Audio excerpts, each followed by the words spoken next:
నాకు అప్పుడే నిద్ర వస్తుంది.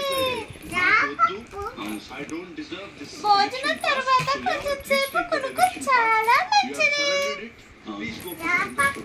హలో స్నేహితులారా, మనం ఇప్పుడు తోటకి వెళ్తున్నామా? కానీ పప్పు చాలా ఇప్పుడిప్పుడే పొద్దుకిస్తున్నాడు. కన్నా తోటకి వెళ్ళు కన్నా, పాట రాయర కన్నా,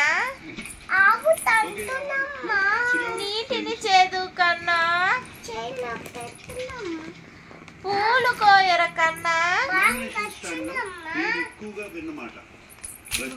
పాయసం తినరా కన్నా.